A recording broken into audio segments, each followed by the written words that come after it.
नमस्कार, रोकठोक मध्ये आपलं स्वागत. मी भूषण करंदीकर. पूर्वी आपल्याकडे हल्दी घाटीचं युद्ध गाजलं होतं, प्लासीची लढाई गाजली होती. या सगळ्या लढाया गाजल्या तेव्हा त्याला तात्कालिक कारणं होती आणि त्याचे ऐतिहासिक परिणाम नंतर त्यावेळच्या प्रजेला भोगावे लागले होते. 1576 मध्ये हल्दी घाटीच्या लढाईनंतर मुस्लिम साम्राज्य प्रबळ झालं, तर प्लासीच्या लढाईनंतर इंग्रजांचं राज्य बळकट झालं. रॉबर्ट क्लाइव्ह विरुद्ध सिराज उद्दौला अशी ती लढाई झाली होती. या लढायांनी इतिहास बदलले. मुंबई महानगरपालिकेच्या निवडणुकीसाठीही असंच महाभारत रंगण्याची शक्यता निर्माण झाली आहे. मुंबई महानगरपालिकेच्या निवडणुकीच्या निमित्तानं शिवसेना भाजप युतीचा पुढचा संसार, शिवसेनेचा राज्यातल्या केंद्रातल्या सरकारमधला सहभाग हेही मुद्दे चर्चेत आलेत. केंद्रात सरकारला शिवसेनेच्या पाठिंब्याची तशी गरज नाही, तर दुसरीकडे शिवसेनेला फुटीचा धोका आहे हे ओळखून भारतीय जनता पक्षानं शिवसेनेला थेट आव्हान देण्याचा पवित्रा घेतलाय. एकीकडे युतीचं काय करू ते आम्ही ठरवू असं म्हणतानाच कामाला लागा असा थेट संदेशच मुख्यमंत्री देवेंद्र फडणवीस आणि भाजपचे मुंबई अध्यक्ष आशिष शेलार यांनी भाजप कार्यकर्त्यांना दिलाय. एकमेकांशी सतत भांडणारे भाजप शिवसेना मुंबई महापालिकेत वेगवेगळे लढतील. भाजप शिवसेना वेगवेगळे लढले तर त्या दोन्ही पक्षांची काय अवस्था होईल? स्वतःच्या ताकदीवर भाजप किंवा शिवसेना मुंबई महापालिकेत सत्तेत येऊ शकतील का? वेगवेगळे लढून सत्ता मिळाली नाही तर पुन्हा निवडणुकीनंतर एकत्र येण्याचा हातखंडा प्रयोग केला जाईल का? सध्या भाजप आणि सेनेमध्ये जी खणाखणी सुरू आहे त्याचा फायदा नेमका कोणाला होईल? जे काय व्हायचंय ते निवडणुकीत स्पष्ट होईलच, पण या मुंबई महापालिकेच्या निवडणुकीच्या निमित्तानं माध्यमांना मात्र मोठं खाद्य मिळणार एवढं मात्र नक्की. सासू सुनेच्या भांडणाच्या आणि घरातल्या कुरबुरींच्या टीव्ही मालिकांपेक्षा सेना भाजपमधली भांडणं टीव्हीच्या पडद्यावर बघायला जनतेला मजा येणार यात शंकाच नाही. मुंबई भाजपच्या अध्यक्षपदी दुसऱ्यांदा निवड झाल्यानंतरच्या भाषणात आशिष शेलार यांनी लढाईचं पांचजन्य फुंकलंय. मुख्यमंत्र्यांना श्रीकृष्ण अशी उपाधी देतानाच राक्षसावर वार करू नका, त्याला बाटलीत बंद करा असा सल्ला शेलारांनी कार्यकर्त्यांना दिलाय. शेलारांनी राक्षस कोण हे स्पष्ट केलेलं नसलं तर त्यांचा रोख कोणाकडे हे भाजपच्या कार्यकर्त्यांना नेमकं कळलंय. शेलारांच्या या पांचजन्याला उत्तर म्हणून शिवसेनेनंही कमळाचं देठ खोडायची तयारी सुरू केली आहे. वाड्यावाड्यावरचा, गल्ली गल्लीतला, गावागावातला, शहरातला शिवसैनिक आता हातात धनुष्यबाण घेऊन उभा आहे. त्यामुळे ही लढाई आता अधिकच स्फोटक होत जाणार आहे. मुंबई महापालिका निवडणुकीत 114 जागा जिंकून सत्ता काबीज करण्याचा इरादा भाजपनं जाहीर केलाय. भाजपचं हे मिशन 114 यशस्वी होणार का? 114 ची लढाई शिवसेना आणि भाजपमध्ये कोण वरचढ ठरणार? आवाज कोणाचा? या प्रश्नांचं उत्तर मुंबई महापालिकेच्या निवडणुकीत काय मिळणार? मुंबई महापालिका निवडणुकीपर्यंत शिवसेना भाजपची युती टिकेल की तुटेल? मिशन 114 समोर ठेवूनच भाजपनं शिवसेनेची कोंडी करणं सुरू केलंय का? यासारख्या असंख्य प्रश्नांचा वेध घेऊयात आजच्या खास रोखठोक कार्यक्रमात 114 ची लढाई.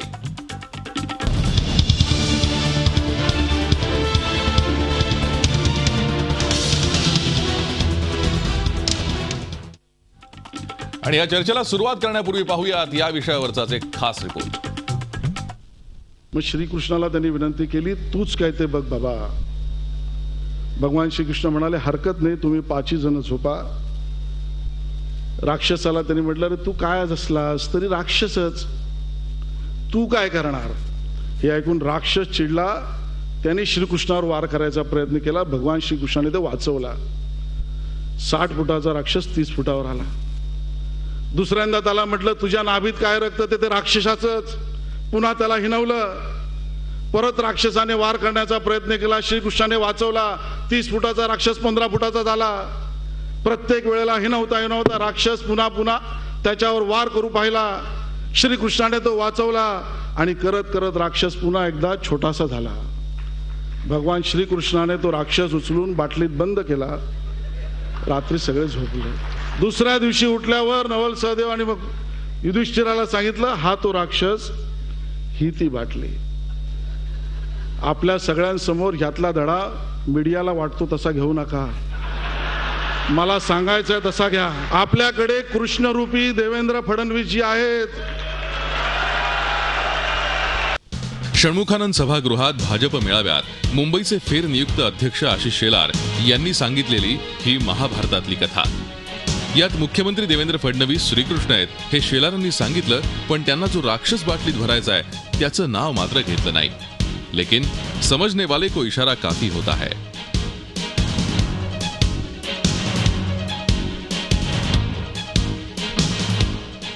कारण शिवसेनेनं लगोलग परळ भागात शेलारांचा पुतळा जाळला देखील. शेलार आपल्याच पक्षाला राक्षस म्हणाले हे गृहीत धरून त्यांच्या नावाचा पुरेपूर उद्धार करण्यात आला. अर्थात शेलारांचा रोख कोणाकडे होता हे सांगायलाच नको, कारण याच मेळाव्यात मुंबई महापालिकेत 114 पेक्षा जास्त जागा जिंकून आपलाच महापौर बसवण्याचा निर्धार भाजपच्या मुंबईतल्या तमाम नेत्यांनी मुख्यमंत्र्यांच्या साक्षीने केला. मुख्यमंत्र्यांनीही आपल्या कार्यकर्त्यांना कामाला लागण्याचे आदेश दिले. शहरात काय होतंय, महाराष्ट्रात काय होतंय, मुंबईत काय होतंय, हे सगळे आम्ही सगळे मिळून त्याचं प्लॅनिंग करू, पाहू, त्याच्या संदर्भात काय कारवाई करायची आहे ती करू. पण कार्यकर्त्याकडनं अपेक्षा काय आहे? अपेक्षा एवढीच आहे, आपल्या बूथचं सेनापती बना. आपला बूथ जर निवडून आला तर आपला पक्ष निवडून येतो. प्रत्येक कार्यकर्त्यांनी ठरवलं ज्या बूथ मध्ये मी राहतो, ज्याची जबाबदारी माझ्याकडे आहे, तो बूथ मला निवडून आणायचा आहे. एवढा जरी आपण विचार केला तरी देखील 2017च्या महानगरपालिकेच्या निवडणुकीत आपल्याला कोणीही रोखू शकत नाही. हा मेळावा झाल्यानंतर ठाण्यात कच्छ अस्मिता मंचच्या कार्यक्रमात उद्धव ठाकरे काय बोलणार याकडे मुंबईतल्या तमाम शिवसैनिकांचं लक्ष होतं. मात्र वाघाची डरकाळी काही ऐकू आली नाही. भाजपला छोटासा चिमटा काढण्यापलीकडे उद्धव गेलेच नाहीत. आता कौतुकाची थाप, राजकारण्यांकडनं थाप म्हणजे कशी थाप असते तुम्हाला माहिती, पण आम्ही थापा मारणारे राजकारणी. आम्ही जे चांगलं असतं त्याला चांगलं म्हणतो आणि जे पटत नाही त्याला पटत नाही म्हणतो. हे आपला म्हणतो कारभार आहे. उद्धव गप्प राहिले असले तरी शेलारांची राक्षस कथा आणि त्यावर उमटलेली शिवसेनेची संतप्त प्रतिक्रिया यामुळे युतीमधले शोले विझले नसल्याचं स्पष्ट झालंय. महापालिका निवडणुकीपर्यंत या ठिणगीवरची राख वारंवार फुंकली जाईल याची काळजी भाजप पुरेपूर घेतोय. या ठिणगीच्या आगीवरच त्यांना महापौर पदाची खिचडी शिजवायची ना. ठाण्याहून कपिल राऊत आणि मुंबईतून दिनेश दुखंडेसह अमित जोशी, झी मीडिया, मुंबई. 114ची लढाई या विशेष कार्यक्रमात आपल्या सोबत चर्चा करण्यासाठी स्टुडिओमध्ये आहेत शिवसेनेच्या नगरसेविका किशोरी पेडणेकर, त्याचबरोबर भाजपचे प्रवक्ते केशव उपाध्ये, राजकीय विश्लेषक शैलेंद्र परांजपे आणि झी 24 तासचे राजकीय प्रतिनिधी दिनेश दुखंडे. आपल्या सर्वांचं मी स्वागत करतो या चर्चेमध्ये. आपण पहिल्या भागात जो मुद्दा चर्चेला घेतोय, प्रश्न चर्चेला घेतोय, तो आपण स्क्रीनवर पहा. प्रश्न आहे 114ची लढाई कोण जिंकणार? 114ची लढाई कोण जिंकणार हा आपला पहिला प्रश्न आहे. आणि आपण सुरुवात करूयात केशव उपाध्ये यांच्यापासून. केशव उपाध्ये, काल आशिष शेलारांनी जे वक्तव्य केलं, राक्षसावरती वार करू नका, त्याला बाटलीत बंद करा, नेमका राक्षस कोण आणि ती बाटली कुठली, या विषयापासून आपण सुरुवात करूया. असं आहे की शेवटी भारतीय जनता पार्टीच्या मुंबई अध्यक्षपदाची ती निवडणूक होती, जर आपण कालचा कार्यक्रम लक्षात घेतला तर. आणि भारतीय जनता पार्टीच्या पद्धतीप्रमाणे एक सर्वांशी सहमत करून एक पुन्हा एकदा आशिष शेलारांची नियुक्ती त्या पदावरती करण्यात आली, निवड करण्यात आली. आता स्वाभाविक होतं, कार्यकर्त्यांच्या मनातल्या भावनात कार्यकर्ते मोठ्या संख्येने उपस्थित होते, कार्यकर्त्यांच्या घोषणा सुरू होत्या. पण याचा अर्थ काही बरं, त्याने आशिष शेलारांचं पुढचं वाक्य तुम्ही ऐकलं नाही, आशिष शेलारांची गोष्ट सांगितली. त्यामुळे आशिष शेलारांनी जे सांगितलं की तू मीडियाच्या मनात जो राक्षस आहे तो राक्षस घेऊ नका, असं त्याने स्पेसिफिक त्या ठिकाणी कोट केलं. नंतरनं हेही मला असं वाटतं की आशिष शेलारांनी हे पण केलं की जी तुम्ही आज चर्चा सुरू केली आहे की 114 भारतीय जनता पार्टीचं मिशन, भारतीय जनता पार्टीने या क्षणाला 114 असं कोणतंही मिशन सुरू केलं नाही. कार्यकर्त्यांनी काही घोषणा दिल्या असतील, त्या घोषणेतनं काही चर्चा उत्साहातनं काही झाल्या असतील, घोषणा झाल्या असतील, पण भारतीय जनता पार्टीने 114चं असं काही केलेलं नाही आता या क्षणापर्यंत तरी. आणि शेवटी मुख्यमंत्र्यांनी सांगितलं, शेवटी कार्यकर्ता उभा राहायला पाहिजे बूथवरती. कार्यकर्ता त्या ठिकाणी आम्हाला शेवटी असं आहे की काँग्रेसमुक्त देश आमचं स्वप्न आहे, म्हणजे पार्लमेंटपासून पंचायतपर्यंत काँग्रेसमुक्त भारत हे आमचं स्वप्न आहे. आणि त्यामुळे त्या अर्थाने आम्ही प्रयत्न करतो आहोत. त्यामुळे इतरांना कुणाला त्याच्यामध्ये नाव न घेता सुद्धा कुणाला त्रास होता की कारणच नाही याच्यामध्ये. बरं, 114 जागा स्वबळावर जिंकण्याची जी ताकद आहे ती भाजपमध्ये नाहीये असं आपल्याला म्हणायचं आहे का? नाही, प्रश्न जागावर ताकद आहे की नाही विषयच नाहीये. म्हणजे एक लक्षात घ्या, भारतीय जनता पार्टी आणि शिवसेना ही ज्यावेळी आवश्यक होती, ज्यावेळी शक्य झालं, औरंगाबाद महापालिका आम्ही युती म्हणजे विधानसभा निवडणुकीनंतर आम्ही एकत्र लढलो. ज्या युती झाली, औरंगाबादमध्ये युती झाली, नवी मुंबईमध्ये युती झाली, आम्ही एकत्र लढलो. कल्याण डोंबिवलीमध्ये युती झाली नाही, काही तिथं अडचणी आल्या, तिथं आम्ही 9 ते 45 पर्यंत पुढे वाढलो.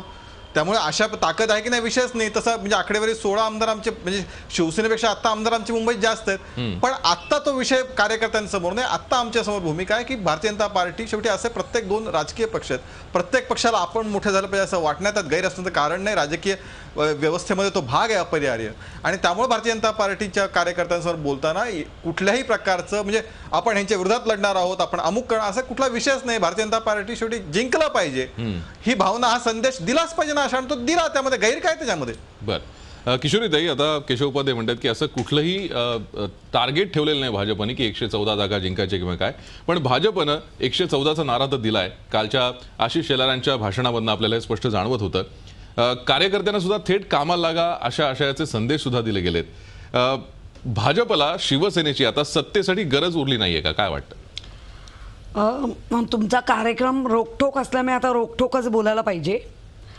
मुळात म्हणजे कालच ज्यावेळेला प्रतिक्रिया घेतल्या गेल्या की भारतीय जनता पार्टीचे आशिष शेलार हे मुंबईचे नवे अध्यक्ष झालेत आणि त्यांनी असा नारा दिलाय की आपण 100% हे लढायचंय, तेव्हाच मी त्यांना सांगितलं होतं की नक्की सांगा की हे भारतीय जनता पार्टीचं मत आहे की फक्त आणि फक्त आशिष शेलारांचं मत आहे. आता त्या म्हणण्याप्रमाणे आता ते लगेच दिसलं. म्हणजे आता लगेच कळायला लागलं की हे भारतीय जनता पार्टीचं मत नाही आहे. मुळात यांच्या ज्या दाखले देत आहेत, कल्याण डोंबिवलीचा जर दाखला देत असाल तर 27 गावांना दिलेलं आश्वासन आणि त्या 27 गावातनं आलेलं वाढलेला आकडा, ह्यांच्याकडे आकडे वाढवण्याची स्पर्धा आहे. आकडे मग ते कसेही वाढू देत, इकडनं येऊ देत नाराज महाराज, तिकडनं येऊ देत ते. म्हणजे यांना आपल्या पार्टीतल्या लोकांना घेऊन जो आकडा वाढायचा आहे तो कुठे यांचा आत्मविश्वास तो दिसत नाही आहे. त्यामुळे त्यांचं जे काय राजकारण असेल याबाबतचं ते त्या पक्षाला त्यांचं लकलाप. आता त्यांनी हेही सांगितलं की तो राक्षस त्यांनी मीडियाला जो वाटतोय तो त्यांनी घेऊ नये. परंतु कुठलीही आज जे काही चाललंय हे न ओळखण्या एवढी लोक वेडी नाही आहे. तुम्ही काही कुठल्याही उपमा कुठेही द्याल तर तसं नाही आहे. मग एखादी गोष्ट आम्ही सांगावीशी म्हटली तर नाही, सांगा तुम्ही एखादी गोष्ट. नाही राक्षस नाही, जंगलामध्ये बेडूक छोटी पिल्लं घेऊन राहत होती. जंगलाच्या बाहेर आलं, त्या बेडकाची पिल्लं कधी त्या ह्याच्या भागातनं बाहेर आलं नव्हतं. पण त्यांच्या बिळातनं जेव्हा बाहेर आलं तेव्हा त्याला कळलं अरे केवढं मोठं जंगल आहे. आणि मग जंगलाच्या बाहेर आल्यानंतर एक हत्ती दिसतो. मग हत्ती दिसल्यानंतर आई आल्यानंतर आता त्यांना सांगायचं असतं की आम्हाला फार मोठा प्राणी दिसला. मग ती बेडूक का बेडकीन विचारते असा होता का, असा होता का, असा होता का, म्हणता म्हणता म्हणता ते फुटतं. मग ते काय आहे म्हणजे ते तो पण एक मस्त गोष्ट आहे ना, ती छान गोष्ट आहे. मुंबईत भाजप फुटणार आहे का, ती छान गोष्ट आहे. आता ते पण तुम्ही मीडियानी त्या पद्धतीने घेऊ नये असं माझं म्हणणं आहे की त्या पद्धतीने तुम्ही पण घेऊ नका. आणि ज्या पद्धतीने त्यांनी सांगितलं की भारतीय जनता पार्टीचा अजेंडा काय असावा हा शिवसेना नाही ठरवणार, परंतु शिवसेनेचा अजेंडा हा निवडणूक ज्या दिवशी आम्ही 2012ची निवडणूक आम्ही लढलो महानगरपालिकेमध्ये नगरसेवक, त्या दिवसापासून आजच्या शेवटच्या दिवसापर्यंत प्रत्येक नगरसेवक हा आपापल्या वॉर्डमध्ये काम करत असतो. आम्हाला कुठलाही बूथ लेवलचा सैनिक शोधायची गरज नाही. आमच्याकडे ज्या पद्धतीने आमचा ढाचा आहे आणि मुळात आमचे पक्षप्रमुख ज्या बाळासाहेब शिवसेना प्रमुखांना अपेक्षित असलेली शिवसेना हे ते 10 पावलं पुढे नेली हा आमच्या कार्यकर्त्याला पूर्ण विश्वास झालेला आहे. कारण साहेब असतानाच्या आणि साहेब नसतानाची जी निवडणूक झाली पूर्ण राज्यामध्ये महाराष्ट्रामध्ये अख्ख्या देशातले सगळे उतरवले होते भारतीय जनता पार्टीकडनं. एकमेव उद्धवजींच्या म्हणजे हातामध्ये लढत होते आणि ते एक हाती 63 आमदार हे आमच्या उद्धवजींनी आणल्यामुळे आमच्या शिवसैनिकाचा जो मनोबल आहे, आमच्या पक्षप्रमुखावरती जो विश्वास आहे तो पूर्ण दृढ झाला आहे. आणि त्या दृढतेने आम्ही येणाऱ्या 2017ला आमचाच महापौर बसणार हे कुठलाही ज्योतिषाची आम्हाला पुढे त्यांनी उत्तर दिलंय. काय सांगाल, एक जी गोष्ट सांगितली त्यातली आता बेडकी कोण? आणि असं आहे, ज्याने त्यांनी तो अर्थ शोधायचा आहे, पण साधं सरळ गणित आहे. फार छान गोष्ट सांगितली, मला आवडली गोष्ट त्यांची. मी अभिनंदन करतो इतकी छान गोष्ट सांगितल्याबद्दल. वस्तुस्थिती आहे, अहो आपला आकार असा फार मोठा आहे हे कळलंच नाही काही जणांना. आणि मग काय काय दावे केले गेले, मग तो कसा फुटला विधानसभेमध्ये ते दावे, हे जगजाहीर आहे ना. मुळात एक मिनिट थांबवते. आम्ही फुटलो नाही, संदर्भासाठी लावून बघा. आम्ही नेहमीच सांगत आलो आम्ही रिजनल नसलो तरी ओरिजिनल होतो. नाराज महाराज करून आकडे वाढवले नाही. हे आकड्यांचं राजकारण तुम्हाला चांगलं जमतं. आम्ही नाही, आम्ही आकडे वाढवले नाही. आमचे जे होते ते आम्ही निवडून झालं की बोलतो मी. बोला बोला केशव उपाध्ये बोला.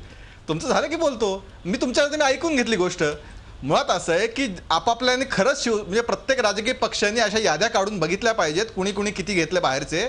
पण ठीक आहे, तो काय मला द्यायचं नाही, कारण मला अशा पद्धतीने जायचं नाही. पण मुळामध्ये प्रत्येकाने आपला आकार किती आहे हे शेवटी लोकशाहीमध्ये जनता ठरवत असते. आणि त्यामुळे जनता ती जर लक्षात नाही आली आपल्याला, जनतेने दिलेला आकार, जनतेने दिलेलं, तर अशा प्रकारे फुटा होत असते. तुम्हाला लगेच दिल्ली दाखवली काय? कोणाचं नाव दिल्ली दाखवली ना.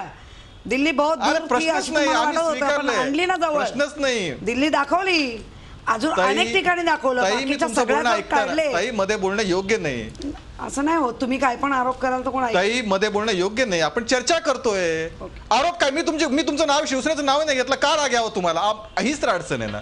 मी साधा सरळ बोललो. मी राजकीय तुम्ही गोष्ट सांगितली, गोष्ट फक्त मी सांगितली की खरं आहे अगदी. अनेक जण फुटले, असंच आकार नेमका कळला नसल्यामुळे अनेकांचा अपेक्षाभंग झाला.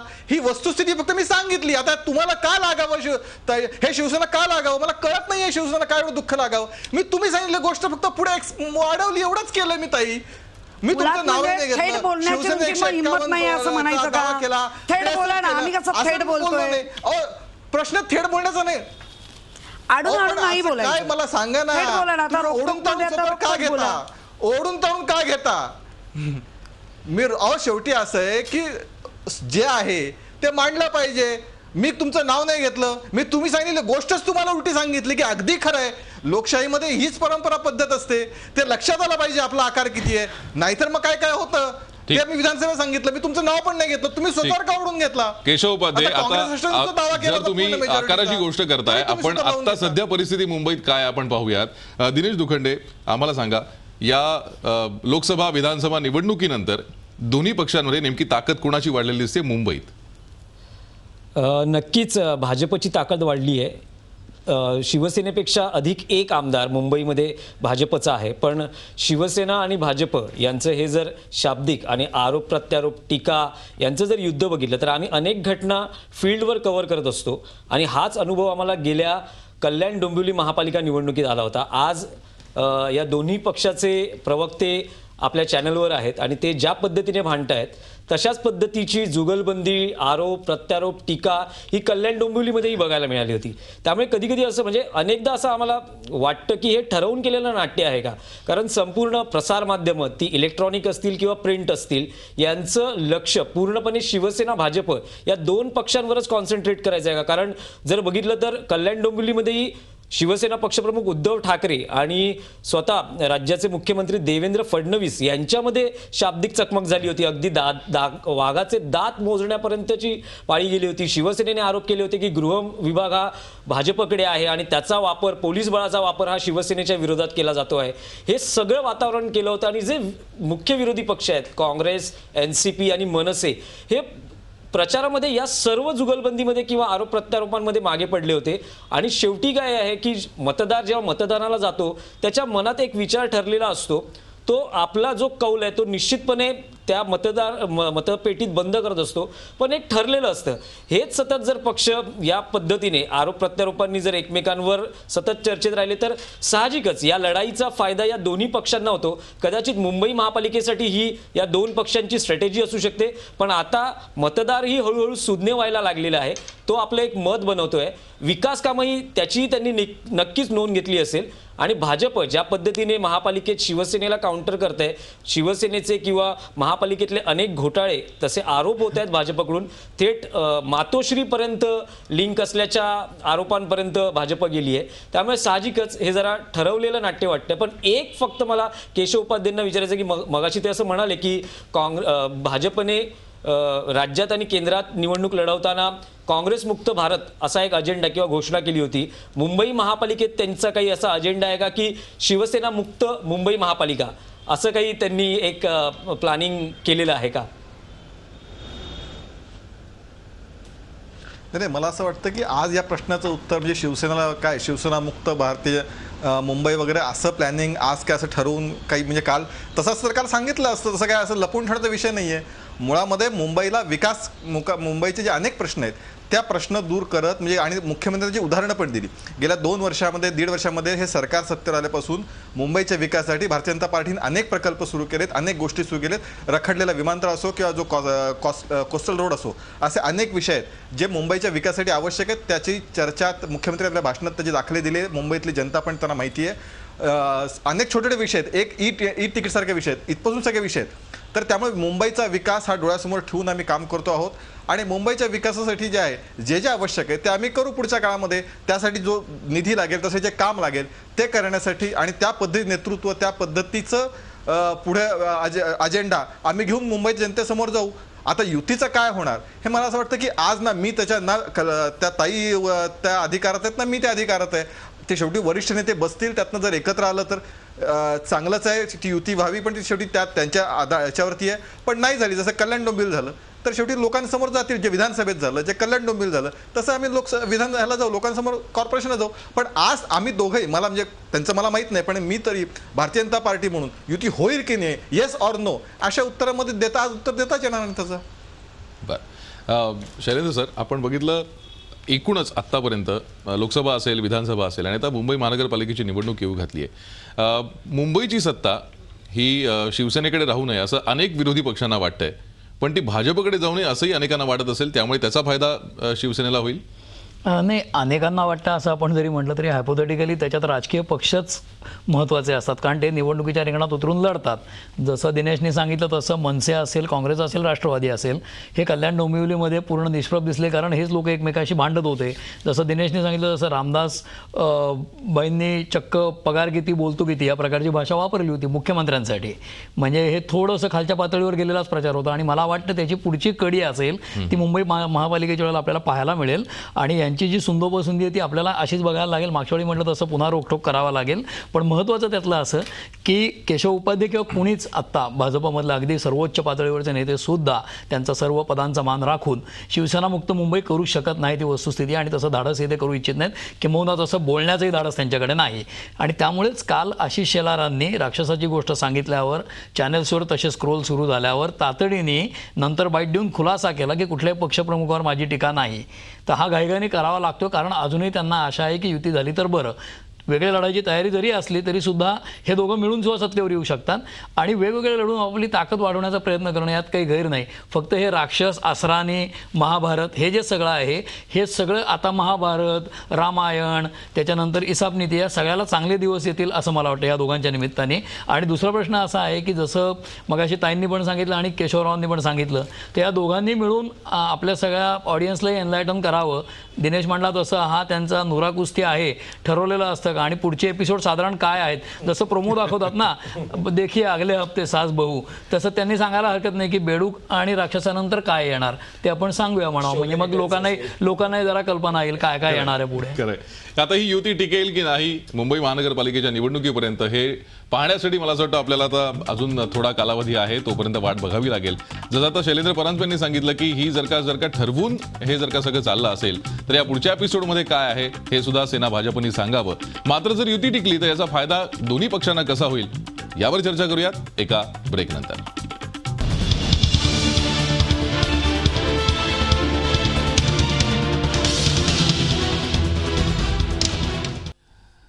आपण पाहताय रोखोक 114ची लढाई आपण चर्चा करतोय आणि ब्रेकच्या आधी आपण बघितलं की या युतीमध्ये नेमकं शिवसेना भाजप राहणार का महानगरपालिकेच्या निवडणुकीपर्यंत हा प्रश्न कायम असणार आहे. मात्र त्यासाठी आपल्याला थोडी वाट बघावी लागेल. मात्र एकूण जर परिस्थिती बघितली तर किशोरी ताई, आपण बघतोय केंद्र असेल किंवा राज्यातल्या निवडणुका असतील, आता महानगरपालिकेच्या निवडणुका येऊ घातल्यात.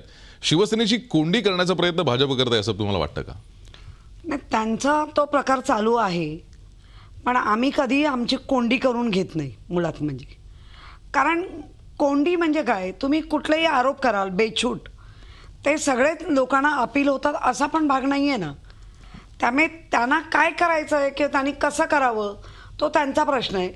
पण जर अशा पद्धतीने जर होत राहील तर त्याच पद्धतीने उत्तरही दिलं जाईल हे वारंवार आमचे सगळे नेते सांगतायत.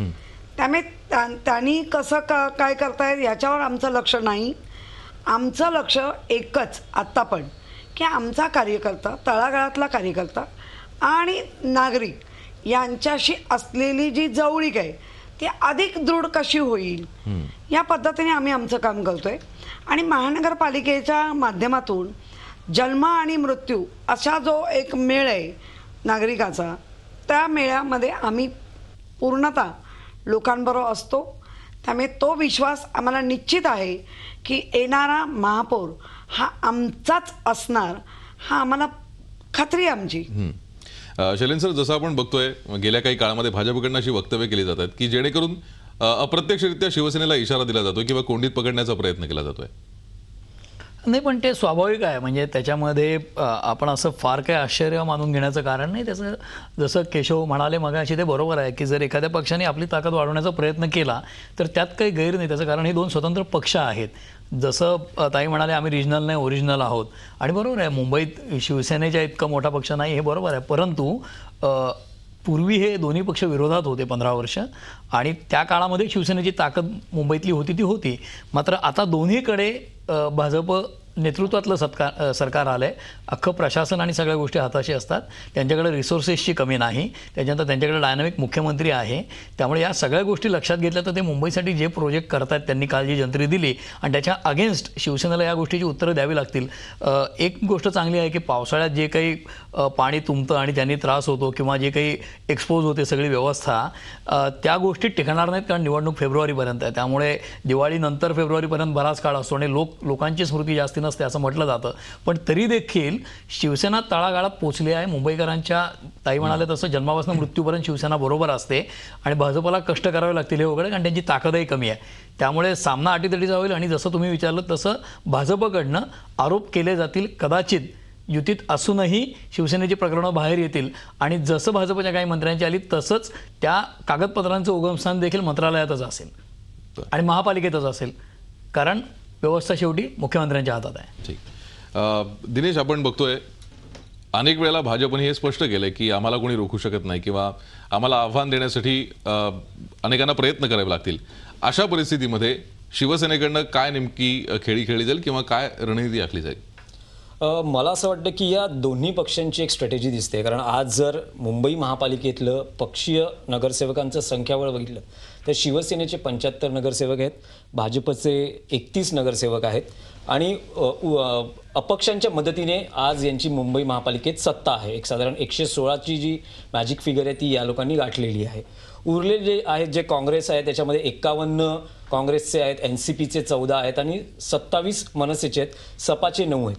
हे साधारण 90 ते 95 नगरसेवक आहेत. यावर सर्व या दोन पक्षांची भिस्त आहे. कारण शिवसेनेचे एकूण जो कॉन्फिडन्स आहे, त्यांना असं वाटतं की शिवसेना आणि भाजप, की त्यांना असं वाटतं की आपण ज्या आपल्या जागा आहेत त्या कायम राखू, पण उरलेल्या 95 जागा या जास्तीत जास्त आपल्याकडे खेचणं, या दृष्टीने या दोन पक्षांचे पूर्ण आता प्रयत्न सुरू आहेत. आणि त्यामुळे हे सगळं अटॅकिंग, जे आक्रमकता जी दाखवली जाते ती हे जे 90-95 आपल्याकडे खेचण्यासाठी, कदाचित असं होईल की हे दोन पक्ष वेगळे स्वतंत्रपणे निवडणूक लढवतील आणि ज्यावेळेस सत्ता स्थापनेची वेळ येईल तसाच कल्याण डोंबिवलीचा जो फॉर्म्युला आहे, कदाचित दोघंही समसमान संख्येवर असतील. कदाचित असा फॉर्म्युला निघेल की 2.5 वर्ष भाजपचा महापौर, 2.5 वर्ष शिवसेनेचा महापौर, या जर तरच्या आणि नंतरच्या भविष्यातल्या गोष्टी आहेत. पण ही जी स्ट्रॅटेजी दिसते आहे ती त्या दृष्टीने चाललेली आहे. पण लोकांना या सगळ्यात महत्त्वाचं आहे की आज जर बघितलं तर रस्ते घोटाळा हा सर्वात महत्त्वाचा विषय महापालिकेतून बाहेर आलेला आहे. अनेक कॉन्ट्रॅक्टर्स आहेत, महापालिकेचे अधिकारी आहेत, महापालिकेने चौकशी केली आहे, त्यामध्ये हे सगळे दोषी आढळलेले आहेत. कॉन्ट्रॅक्टर्सवर गुन्हे दाखल झालेले आहेत महापालिकेत, पण या दोन्ही पक्षांची ती इच्छाशक्ती दिसत नाहीये. महापालिकेच्या कर्मचाऱ्यांवर कारवाई होते, पण ठेकेदारांवर कारवाई होणं आज जो विरोधी पक्षातला जो एक प्रमुख पक्ष मनसे, त्यांनी अलीकडेच आंदोलन करून सांगितलं की गृह विभाग हा मुख्यमंत्र्यांकडे आहे, ठेकेदारांवर कारवाई का होत नाही, त्यांना अटक का केली जात नाहीये, हाही आहे. त्यामुळे लोकांच्या मनात जे विकास आणि अन्य जे मुद्दे मांडले जात आहेत त्याविषयी या दोन पक्षांविषयी हेतूंविषयी शंका नक्कीच उपस्थित होते आहे. खरं आहे. केशव उपते, मगाशी आपण म्हणलात की मुंबईचा विकास हा भाजपच्या दृष्टीने महत्त्वाचा आहे, त्यासाठी आपण या निवडणुकीला भाजप सामोरं जाईल असं म्हणताय. पण आतापर्यंत जे घोटाळे झाले किंवा जी प्रकरणं बाहेर येत आहेत त्यात भाजपचा वाटा नाहीये का? आता तुम्ही युतीत आहात. नाही, 2-3 गोष्टी मांडल्या पाहिजेत. मुळामध्ये एक लक्षात घेतलं पाहिजे. मगाशी दिनेश दुखंडे असं म्हणाले की ते काय फक्त कर्मचाऱ्यावर कारवाई होती, ठेकेदारावर कारवाई होते, तर ठेकेदारांच्या लोकांसोबत कारवाई होती. मुळामध्ये ही कारवाई ज्या काळात सुरू झाली, आत्तापर्यंत कारवाई पण नव्हती. म्हणजे हे काय हा कालचा घोटाळा वर्षभरातला असं नाही, गेल्या अनेक दिवसापासूनचा घोटाळा आहे. तर ते कारवाई करण्यास सुतोवाच किंवा कारवाई कठोरपणे हे सरकार करतंय ह्याची आपण नोंद घेतली पाहिजे. अनेक गोष्टी यापूर्वीसह घडलेल्या होत्या, म्हणजे त्याच्या सगळ्या गोष्टी म्हणजे ज्या चुकीच्या त्या दुरुस्त होतील या पुढच्या काळात, हे नक्की लक्षात घेतलं पाहिजे. मगाशी मुद्दा ताई असं म्हणाले आमच्या की काय ताई आज मला खरंच त्यांच्याच भाषेत मला बोलावंसं वाटतं, त्या इतक्या छान मला तयार करून देतात. पहिला ते म्हणाले की कोण कसं बेडकी कोणाची फुटली त्या विधानसभेत कळलं. आता मगाशी असं म्हणाले की प्रत्येक आरोप प्रत्यारोप त्यांनी जे करतात ते जनतेला पटतीलच असे नाही. अगदी खरं, आमचं तेच म्हणणं आहे, ज्या पद्धतीची टीका सत्तेत बसून केली जाते ती जनतेला आवडणार नाहीच आहे, ज्या पद्धतीने सगळं सुरू आहे. त्यामुळे त्याचाही विचार जनतेने केला पाहिजे. शेवटी असं आहे की मुळामध्ये आता तुम्ही तिसरा प्रश्न विचारत की ह्याचं भारतीय जनता पार्टीकडे काय येत नाही का याच्यामध्ये. मुळात असं गेले 20 वर्ष भारतीय जनता पार्टीकडे ज्या कॉर्पोरेशनमधल्या ज्या लोकप्रतिनिधींच्या माध्यमातून येणारी जी महत्त्वाची पदं असतात, मग ते महापौर असो, स्थायी समिती असो, सभागृह नेता असो, यातलं एकही पद भारतीय जनता पार्टीकडे नाही आहे. त्या गेल्या 20 वर्षात आलेलंच नाही आहे. त्यामुळे भारतीय जनता पार्टीचे जे काही 30-31 आता आलेले आहेत, त्याच्यापूर्वी 25-27-28 होते. आम्ही युतीमध्ये जे होतं, जे मिळालं त्या पद्धतीने आम्ही कधी तक्रार नाही केली, आम्ही कधी भांडणं नाही केली, किंवा अशा पद्धती टीका पण आम्ही कधी केली. त्यावेळी आम्ही सहमत, त्यावेळी शिवसेना कारभार करते करू दे, आमचं काही आम्ही युती होती तो मुद्दा नाही.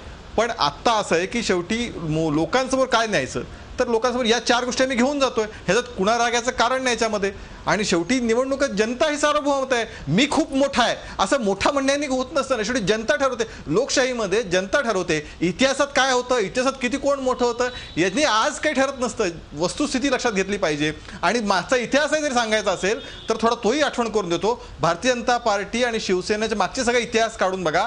त्यावेळेचा सगळ्यात जास्त स्ट्राईक रेट दोन्ही पक्षातला कम्पॅरेटिव्हली भारतीय जनता पार्टीचा आहे. ह्याच्या अगोदरच्या विधानसभेत सुद्धा भारतीय जनता पार्टीनं 117 जागा लढून सुद्धा भारतीय जनता पार्टीच्या शिवसेनेच्या 2 जागा विधानसभेत लढून आल्या. त्या विरोधी पक्षांचे भारतीय जनता पार्टीकडे होतं. त्यामुळे उगाच त्या आकडेवारी आपण इतिहासात जाण्यात काही अर्थ नाही. शेवटी वस्तुस्थिती लोकशाहीमध्ये जनता विश्वास देऊन निवडून देते आणि तो जनतेचा कौल मोठ्या मनाने मोठ्या हृदयाने मान्य करायचा असतो आणि त्यानुसार पुढे जायचं असतं. ठीक. दिनेश, तुम्हाला काही मुद्दा मांडायचा होता केशव उपाध्यायांच्या वक्तव्यावरती? नाही, मला एक असा मुद्दा मांडायचा होता की आपण म्हणालात की कारवाई होते, पण रस्ते घोटाळ्याच्या चौकशीत जे काही निष्पन्न झालं आहे त्यात कर्मचारी निलंबित झालेले आहेत, कॉन्ट्रॅक्टर्सवर गुन्हे दाखल झालेले आहेत, राज्याचा गृह विभाग तुमच्याकडे आहे, तर ठेकेदारांना कधी अटक, न्यायालयाला हस्तक्षेप करावा लागतो आहे या प्रकरणात. कालच न्यायालयाचा निकाल आहे, ब्लॅक लिस्टेड कॉन्ट्रॅक्टर्सना यापुढे कामं दिली जाऊ नयेत. तर ठोस कारवाई कधी दिसेल? भाजप आज राज्यात सत्तेत आहे.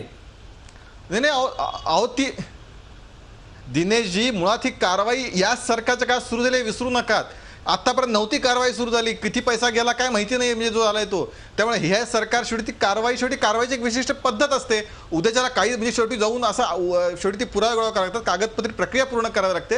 आणि त्यामुळं तर कंत्राटदारांवर अटक झाली हे जो आपण सांगितलं ना. पण या कंत्राटदारांना आतापर्यंत अभय कोणाचं होतं? महापालिकेत शिवसेना भाजप दोन्ही सत्तेत आहेत. कंत्राटदार ब्लॅकलिस्टेड याआधी झाले होते, तरीही त्यांना कामं मिळत होती. त्यावेळेस कधी भाजपने या विषयावर कुठची भूमिका मांडली नाही. भारतीय जनता पार्टीने त्यावेळी आवाज उठवला. मला वाटतं किरीट सोमय्याने सुद्धा त्यावेळी आवाज उठवला. दिनेशजी, तुम्हाला माहिती असेल, भारतीय जनता पार्टीच्या नगरसेवकांनी त्यावेळेस आक्षेप घेतला होता. पण ठीक आहे, आज तो इतिहासात पुन्हा त्यात जायची गरज नाही. आज महत्वाचं आहे की तो सगळा जे झालं ते उकरून काढलं पाहिजे, भ्रष्टाचार निपटून काढला पाहिजे, हे आमचं आश्वासन आहे. त्या पद्धतीने आम्ही कारवाई करतो आहोत. ठीक. किशोरी, त्यांना काहीतरी मुद्दा मांडायचा. मला यांच्या 3 प्रश्नांचं उत्तर द्यायचं आहे. एक, त्यांनी सांगितलं की काँग्रेस मुक्त भारत. आता काँग्रेस मुक्त जर भारत म्हणताय तर मग काँग्रेसचे लोक कसे तुम्हाला चालतायत तुमचे आमदार म्हणून घेतलेले? मग म्हणजे नेमकं काय मुक्त, हा एक प्रश्न. दुसरं, त्यांनी जे सांगितलं की मला भविष्यात जायचं नाही आहे, मी वर्तमानच सांगते तुम्हाला आजचं. आज ज्या पद्धतीने महापालिकेमध्ये प्रवीण छेडा जे आमचे सन्माननीय नगरसेवक आहेत विरोधी पक्ष, त्यांनी एक निवेदन आणलं. त्या निवेदनावरती त्यांच्या भारतीय जनता पार्टीचे आमचे मनोज कोटक ह्यांनी एकही अवाक्षर शिवसेनेबद्दल काढलं नाही. मला नेमका म्हणजे लोकांना पण आज प्रश्न पडला आहे की तिथे आतमध्ये कुठलाही हे संघर्ष नाही, संघर्ष हा बाहेर दिसतोय, रस्त्यावर दिसतोय. मग तो नेमका यांचा मानस काय, म्हणजे हे कशासाठी चाललंय? आणि कोणाचाही म्हणजे हा एक नियम आहे, निसर्गाचा नियम, की ज्याच्या कोणाची लाईन छोटी करून कोण मोठं होत नाही, त्या लाईनीला आपली लाईन मोठी मारावी. तर त्याच्यामध्ये ते संघर्ष होणार लाईन मोठ्या मारण्यामध्ये. तर त्या पद्धतीने आणि जो कॉन्फिडन्स आहे की येणारच वगैरे, तर तो कॉन्फिडन्स जो आम्ही देतोय तो आम्ही का देतो? तर आजच्या घडीला आमच्या पक्षप्रमुखांचं तर आहेच, पण सामान्यातल्या सामान्य शिवसैनिकाची नाळ जी खालपर्यंत जोडली गेली आहे ती कुठेही तुटली नाही आणि तुटूच देणारही नाही. त्यामुळे त्या कॉन्फिडन्स फक्त जनतेला आम्ही गृहीत धरत नाहीये. जनतेला गृहीत धरणं हा शिवसेनेचा स्वभाव नाही, जनतेसोबत राहणं हा शिवसेनेचा स्थायी भाव आहे. बोला केशवजी. नाही, मला अगदी पटलं. आज मला या ताई इतके म्हणजे त्याच इतकं स्वतः सांगतायत, वस्तुस्थिती मांडतायत की मला खरं वेगळं बोलायची गरज नाही. आता 3रं उदाहरण त्यांनी मला दिलं की काय एक लाईन लहान करून खोडून दुसरी लाईन मारतात नाही, दुसरी लाईन मोठी करावी लागते. अहो पण ती दुसरी लाईन मोठी होती हे स्वीकारावं लागतं ना ताई, हीच तर अडचण आहे मुख्य. त्यामुळे आम्ही काय कुणाची लाईन मोडायला जात नाही, आम्ही काय लाईन कुणाची खोडायला जात नाही. ज्यांनी त्यांनी ज्या लाईनी मारत राहाव्यात त्या हव्या तेवढ्या जाव्यात. आम्ही आमची लाईन आमचा पक्ष मोठा करतोय, त्यामुळे तेवढाच फक्त आमचा प्रश्न आहे. आता तो जर ती लाईन मोठी आपसूक होत असेल, जनता तिच्यावर जात असेल, दिसेल 2017ला नक्की दिसेल. बाकी तर आम्हाला काही 2017ला नक्की दिसेल. केशवराव, मी एक बरं का भाजप सेनेच्या बाण्यात तटस्थपणे बघा. काल मी होतो षण्मुगानंदला, तर आमच्या काही खूप वर्ष काम करूनही लक्षात नाही आलं, तर तुमच्या लक्षात आलं असेल तर बाटलीत घालायचा तो राक्षस कुठला ते सांगा ना थोडं लोकांना. नाही, असं आहे की काल आता पुन्हा त्याच्यावरनं दुसरं असं आहे की तुम्ही प्रसार माध्यमांना खाद्य हवंय, त्यामुळे तुम्ही सुद्धा आमच्या म्हणजे बराच तुम्हाला इंटरेस्ट असतो. नाही माध्यमांना नाही, जनतेला कळू द्या केशवराव. मीडियाला जो हवा आहे, हे बघा आशिष शेलारांचं मन आम्हाला काही कळलं नाही प्रत्यक्ष ऐकून, तर तुम्ही गोष्ट ऐकली असेल, बोधकथा होती, अतिशय छान होती. मायावी राक्षसांचं जंगल आहे, त्याचा आकार खूप छोटा आहे, गवतात लपला आहे, पण मायावी आहे, खूप मोठं माया करतो, पण त्याला छोट्याशा बाटलीत बंद केलं कृष्णाने, म्हणजे फडणवीस साहेबांनी. तर तो राक्षस कोणते नाही कळलं. कृष्ण म्हणजे कोण सांगितलं शेलारांनी, राक्षस म्हणजे कोण तुम्हाला खासगीत सांगितलं असेल प्रवक्ता म्हणून, तर तेही जनतेला कळू द्या. असं आहे. नाही असं खाजगीतल्या गोष्टी जाहीर सावकाश वेळ लावून सांगा, काही प्रॉब्लेम करा. पहिली गोष्ट. दुसरं सांगा की त्याला काय माहिती असल्या गोष्टी जाहीर नाही सांग, पहिली गोष्ट. बरं ठीक आहे. दुसरं त्यातलं असं आहे की त्याला स्पेसिफिक रंग किंवा स्पेसिफिक पक्षाचा तुम्ही आकार का, तो व्यक्ती तो त्यावेळी उदाहरणासही वेगळा असू शकतो ना. शिवसेनेकडे मायावी रूप आहेत का शिवसेनेकडे? भ्रष्टाचार मुक्त. मी सांगतो ना, मी सांगतो शैलेंद्रजी, मी येतो शैलेंद्रजी उदाहरण म्हणजे असं आहे की त्यानुसार परिस्थितीनुसार भ्रष्टाचाराचा मुद्दा असेल, आमच्या दृष्टीने भ्रष्टाचार हटवणं, गैरव्यवस्थापन हटवणं, चुकीच्या गोष्टी हटवणं, हा म्हणजे माया राक्षस असेल, त्याला आम्हाला दूर करायचंय. त्यामुळे त्याला तुम्ही एका विशिष्ट पक्षात तुम्ही अडकवताय, आम्हाला तर अडकवायची इच्छा नाही एखाद्या विशिष्ट पक्षात. अतिशय इनोसंटली केशवराव तुम्ही ओळखता आम्हाला सगळ्यांना, अतिशय इनोसंट प्रश्न आहे की जर भ्रष्टाचाराचा राक्षस असेल तर आशिष शेलार तो बाटलीत बंद करू शकत नाहीत असा अर्थ घ्यायचा का? कारण त्याच्यासाठी कृष्णाचीच गरज आहे पुन्हा. अजिबात नाही. असं आहे की शेवटी असं आहे, कार्यकर्त्यांसमोर बोलताना अनेक उदाहरणं, आणि जो कार्यकर्त्यांना संदेश द्यायचा असतो तो त्या भाषेत असतो. शेवटी कार्यकर्त्या नेत्यांमधला तो संवाद असतो. त्यामुळे त्या ह्याच्यात के पक्षाबद्दल बोलला काय, नाही, अमुक पण विशिष्ट एक अलीकडच्या पक्षाबद्दल काळात आहे. असाही असं एक, आमच्या म्हणत नाही. आमच्या केशवराव कार्यकर्त्यांना जनतेसमोर एक चांगली मुंबई, विकसित मुंबई हे घेऊन जायचंय, त्या दृष्टीने आम्ही बोलतो. नाही ठीक आहे, एकच विचारायचं होतं की मायावी राक्षस ठीक आहे, तुम्ही काही स्पष्टता देत नाही आहात, पण अलीकडेच एक प्रेस कॉन्फरन्स महापालिकेत झाली होती आणि ते दिली ना स्पष्टता भ्रष्टाचार मी. यामध्ये मी भ्रष्टाचाराच्या स्पष्टता दिली ना. मुद्द्यावर करून दाखवलेवालेही आज जाऊ शकतात असाही एक आरोप केला गेला होता. हे करून दाखवलेवाले कोण आहेत ते तरी स्पष्ट कराल का? मी देऊ का त्याचं असं उत्तर? भ्रष्टाचारामध्ये दोघांपैकी तुम्ही दोघांनाही आहे, तुम्ही दोघेही सत्तेत आहात. कारण करून दाखवलं जर असं म्हणत असतील तर आता त्यांच्याच प्रश्नाचं उत्तर होतं की आमचे मुख्यमंत्री खूप काही छान छान कामं करतायत आणि मग करून दाखवलं असं जर त्यांचं म्हणणं असेल तर त्यांचे मुख्यमंत्री छान छान कामं करतायत, किरीट सोमय्या चांगलं काम करतायत, त्यामुळे नेमकं ते त्यांना माहिती आहे कोण जातील. मग नाही पण एक जाहिरात एका राजकीय पक्षाने अशीही केली होती की करून दाखवलं. केशवराव तोच राजकीय पक्ष आहे का जो तुमच्या मनात आहे? भ्रष्टाचारामध्ये जे कोणी राजकीय पक्ष असतील, त्यांचे नेते असतील, मग तो कुठल्याही राजकीय पक्षाचा असो, कुठल्याही विचाराचा असो, तो कुणाचाही जवळचा, लांबचा, काय आजूचा, बाजूचा असा कुणीही असो, त्याच्याबद्दल भ्रष्टाचार खपवून घेतला जाणार नाही, त्याच्यावर कारवाई केली जाईल आणि ते आश्वासन भारतीय जनता पार्टी मुंबईकरांना, मुंबईतल्या जनतेला देते आहे. जसे खडसे गेले तसे. ऐकू आलं का केशवराव? अहो खडसेने स्वतःहून सांगितलं, त्यामुळे बाकीचे पण येतील. येतो खडसेने स्वतःहून सांगितलं मी करतो, देतो राजीनामा. दबाव आता अनेक आल्यानंतर गोष्टी येणार, काळजी करू नका, त्यामुळे होत राहील. भरपूर मोठा दबाव आल्यानंतर मीडियाचा. अहो येईल अनेक गोष्टी पुढे येतील ताई. अजून आपल्याला आहे एकत्र 6 महिन्यात भ्रष्टाचाराची कारवाई जोरदार होईल, काळजीच करायची कारण नाही. आणि ताईंना पाठिंबा असेल, कारण ताईंना जो भ्रष्टाचार आवडणारच नाहीये, तो कुणाचाही असेल. ताई तुम्हाला आवडेल का भ्रष्टाचार करायला? तुम्हाला विरोध असेल? नाही, तुम्ही दोघांनी माझ्या मागाच्या प्रश्नाचं उत्तर टाळलंय. ताईंचा भ्रष्टाचाराला पाठिंबा असेल. नाही, दोघांनी माझ्या प्रश्नाचं उत्तर टाळलंय. प्रोमो नाही सांगितलं. विरोध असेल आणि जरा एकदा करून दाखवलेवाले कोण आहेत तेही जरा स्पष्ट केलं तर. कुठला प्रोमो सांगा. ठीक. नाही प्रश्न मी तुम्हाला तेच सांगतोय पुन्हा एकदा की कोणीही असो, मला त्यात म्हणजे तुम्ही एका विशिष्ट तुम्ही लहान आहे म्हणजे अशा ह्याच्यात नका ना दिनेश हे करू, व्यापक चर्चा करू ना. जो कुणी असेल त्याला त्याच्यामध्ये तर एका विशिष्ट तुमच्या चर्चेमध्ये जर स्पष्टता आली तर आम्हाला आणि माझी खात्री आहे ताई इथे ज्या बसल्या त्यांना सुद्धा भ्रष्टाचार आवडणार नाही. जर भ्रष्टाचारात कुणी अडकला असेल, ताई सुद्धा त्या मागणी करतील की भ्रष्टाचार कारवाई झाली पाहिजे, मग तो कुणी असो. खरंय. खरं तर आपण बघितलं या सगळ्या 114च्या लढाईला आता कुठे रंग चढू लागलाय.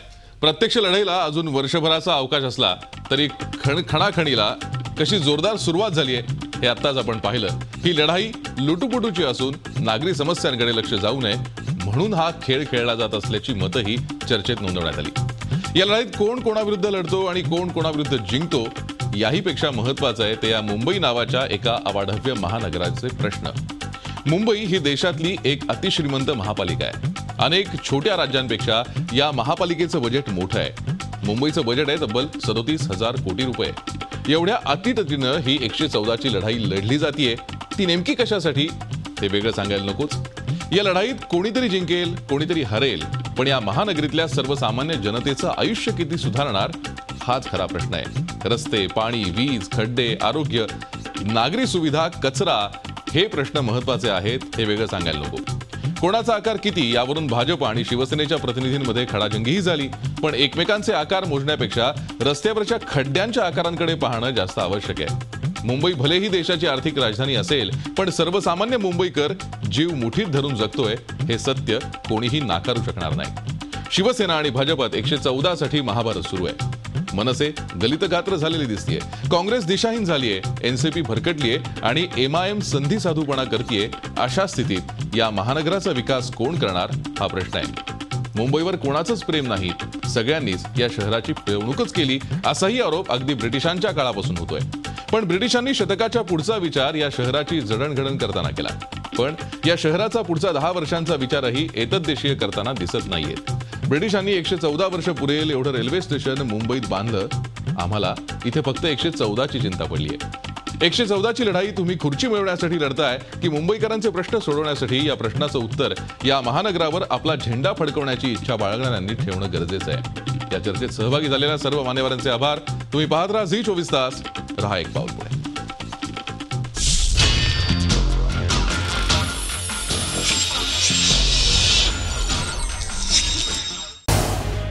झी 24 तास. रहा एक पाऊल पुढे.